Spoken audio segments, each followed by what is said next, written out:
Hey everybody, Scout Crafty here again.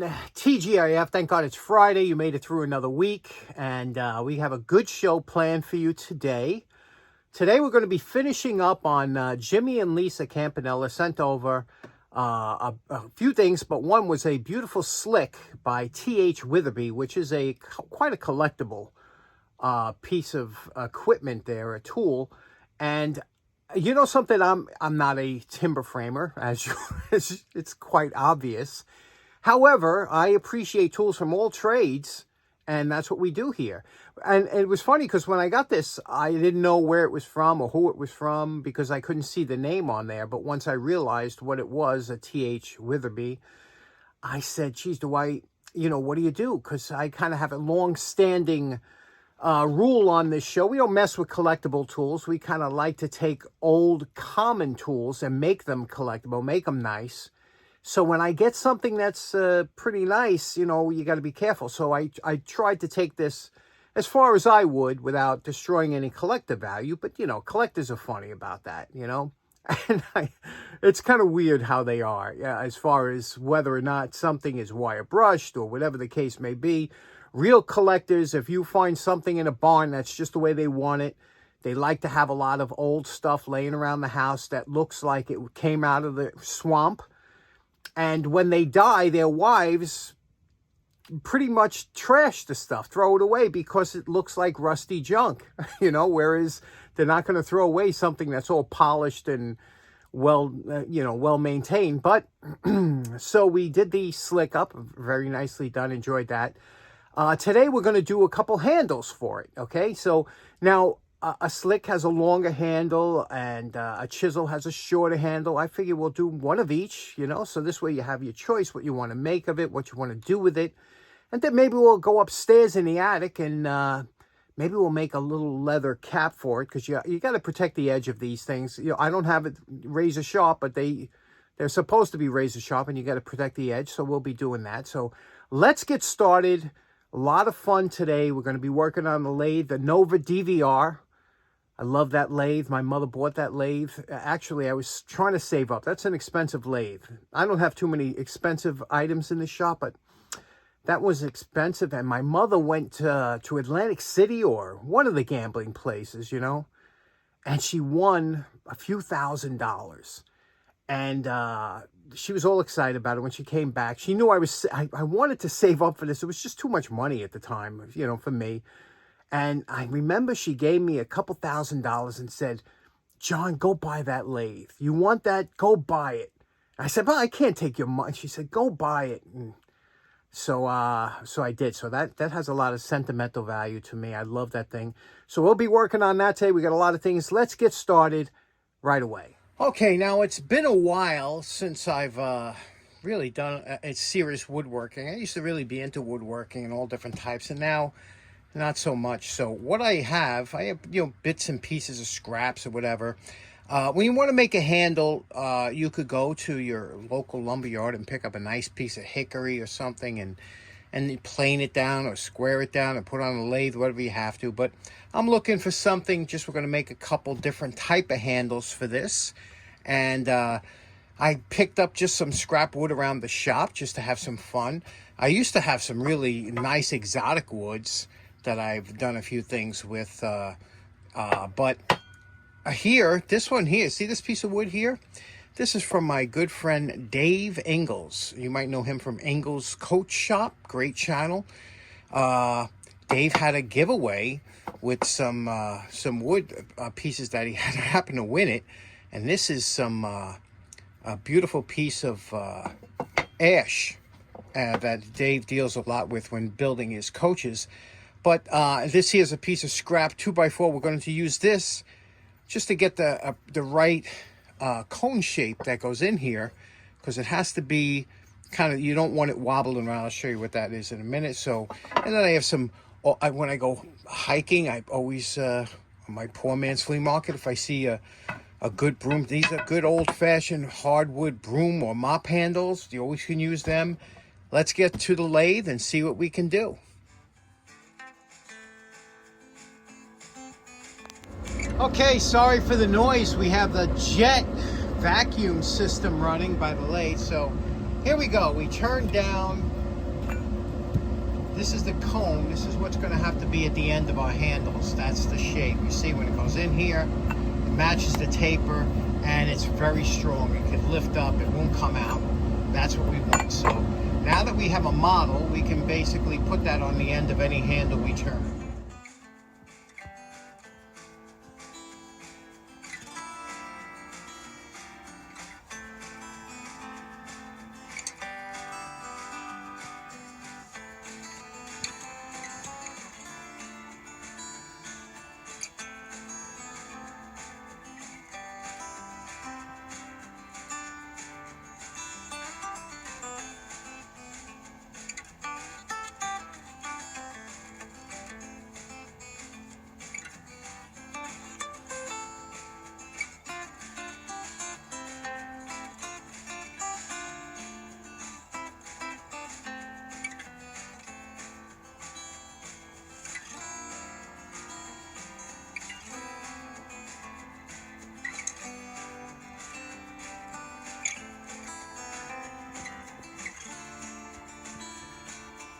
Okay, next to the dake, a lot of people, everybody's favorite, we're back in the attic.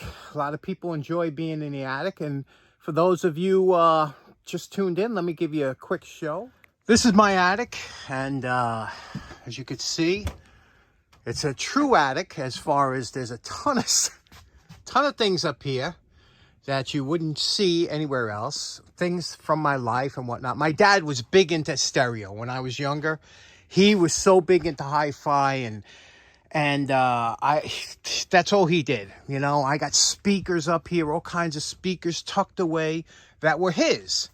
And you know, I'm not a hi-fi guy, but however, I kind of got rid of a lot of the stuff and brought some of my own stuff. Let me show you something interesting. See this guy here? I bought this when I went to Mexico. Mexico's a beautiful place.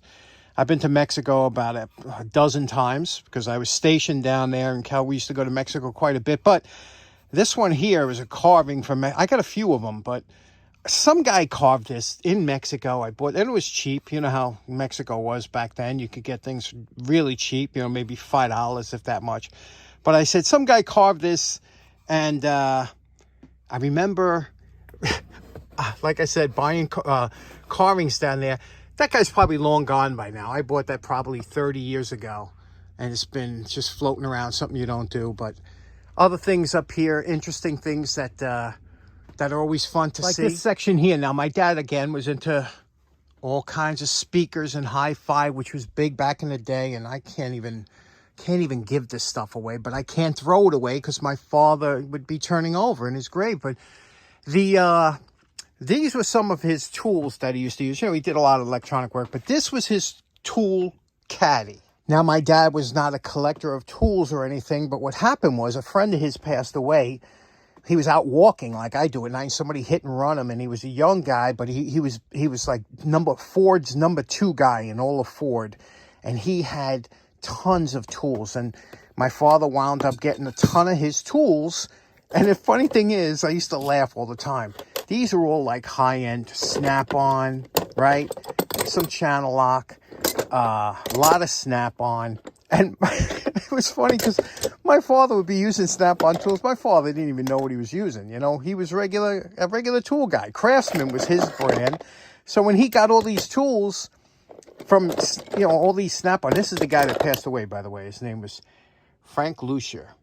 See that? But all these Snap-on tools and stuff, and it was so funny because it was so far beyond his skill level. You know, my father's a regular guy like me. We're craftsman guys, or Miller's Falls or something. All of a sudden, he gets a whole load of Snap-on tools. He don't know what to do with them. Here's a nice screwdriver, a Mac. Mac made good tools, you know. And this one, you could tell, is real nice. It's got a nice textured grip on it. Real nice chrome plating on there. Yeah, Mac made some good stuff. I don't know. God knows what this screwdriver costs, you know, new, but it was way out of our price range. Okay, so this is my upstairs work area that I would do my leather work and things like that in. And that's what we're going to do today. We're going to take some leather, and I have all my leather tools over here, and my leather and some of my other things here. So what we're going to do is we're going to make a little bit of a sheath for this beautiful slick. And I'll show you how we're going to do that. Real easy. Now, hey, look at that. First thing that you have to do when you're looking for leather is to get the right size. Believe it or not, all the leather I have is from cows that were naturally killed, like via lightning strikes. You pay more, but they're not slaughtered for their skin. Anyway, see here, it's a very thin piece of leather. And you would use this for maybe wallets or something like that. Or when you have a thicker piece, and it goes by ounces, they say, you know, 6, 7 ounce, 8, 9 ounce. And this one here is going to be good for the sheet that we're making. Now, again, they have different parts of the cow. Like this is the belly area, and you can see the skin has some imperfection and whatnot. Or sometimes you see actually cuts from where they might have scraped against the barbed wire, whatever the case may be. But when you find a nice piece of clean leather like this, you kind of save it for good projects, a nice axe sheath or something. But I got a lot of different, like I said, a lot of different rolls of it, so we're going to pick something out just to put on the sheath. Now, this is the point you would embellish if you wanted to do any kind of carving into your leather, to put any kind of design on the front of your sheath. This is where you would do it. At this point, you would wet this down, do your carving, but we're just going to make a plain sheet. So what we're going to do is we're going to take 2 pieces, and we have to put a doubler. So we cut these strips here, and we're going to line the edge with a strip. We're going to glue it down with our Arlene's tacky glue. Okay, we're going to glue that down, and we'll rough this up just a little bit. Glue this all the way around to have these around the edge, so that'll give it, because that slick is pretty thick.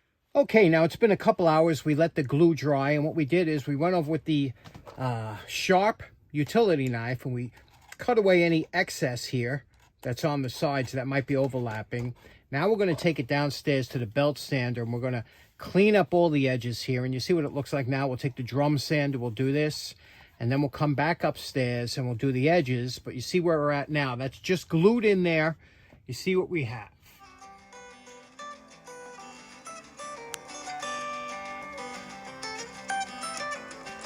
Okay, there we go. We just straightened up the edges here on the belt sander. We did a little curving on the bottom. Now we're going to do this edge here. And to do that, we're going to pull out the old Klesko drum sanding kit that I bought when I was about 17 years old at US General on 107 in Hicksville. And my buddy Frank remembers that. Now we're going to use the fine drum sander on the little drill press over here at a higher RPM.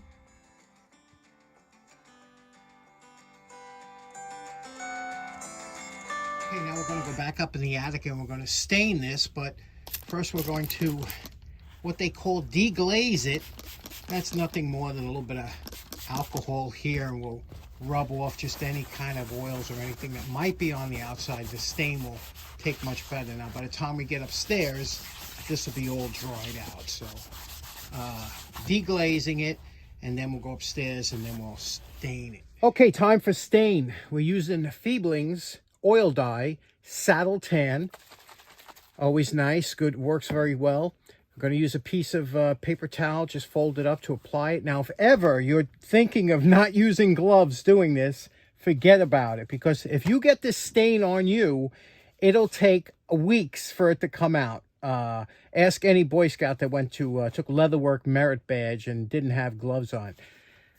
Feebling's oil dye, we're going to put this on, give it a good coat.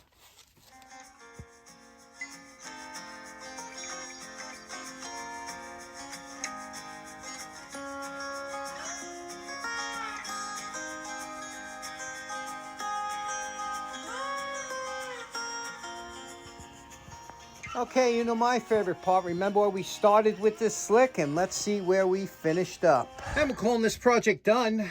Funny thing is, I always tell you about staying in practice. Well, I made this beautiful sheet that I worked in here, and I measured and everything, but because I was out of practice, you would think it would fit, right? When I put this over here, you say, oh yeah, that's big enough.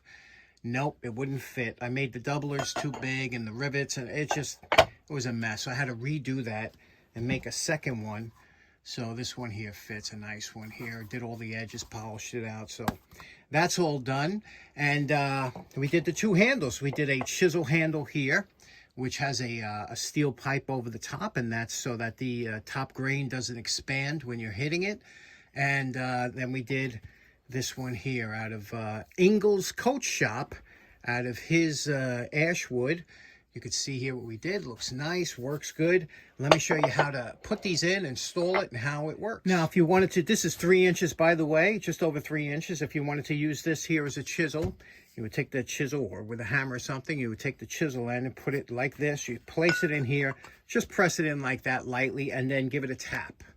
Once you give it a tap, that is in there. It's not coming out until you pull it out, and there you could go. You use that with a mallet or whatnot and drive it out like that. To take it out, you got to twist it back and forth. It is a snug fit, and then you could put your slick handle on. And same thing, press it in like this, give it a tap, and again, this is not coming out. It's a taper fit. Now, there was a hole drilled in here. It wasn't, I don't think, from the factory. Somebody might have did that years ago, maybe to permanently affix a handle, because, you know, if you're pulling on it, but there's really no reason to pull on this. It's mostly a push tool. So somebody had that on there, and I didn't leave it. There's no need for it. It's a good fit. And then we have the sheath here. The sheath goes in like this. This is very satisfying. Watch this as it presses in. Fits like a glove. Again, not coming off because it's a snug fit on there. And there we go. What do you think of this project? You know, there's that old expression, if you don't use it, you lose it. And with me, that's so true, because there's so many things that you have to stay current on, you know, and do pretty often, or else I wanted to do some carving on that leather. I haven't done it in such a long time. I know it would come out, you know, it would come out. It only takes a week or two to get back into the swing of things. Even woodworking, you get into a woodworking project, you haven't used a table saw in a while, you haven't used a bandsaw, and it just takes a little while to get back into the swing and get your sea legs, so to speak. And so with the leather work, I was a little bit, you know, it took me, but now I'm better. Another couple days and I'll be back in the swing. It's just you got to get up there to do it. Anyway, special thanks again to Jimmy and Lisa for that project. I hope you enjoyed it, and we'll see you again on Monday. Have a great weekend. Take care now. Bye-bye.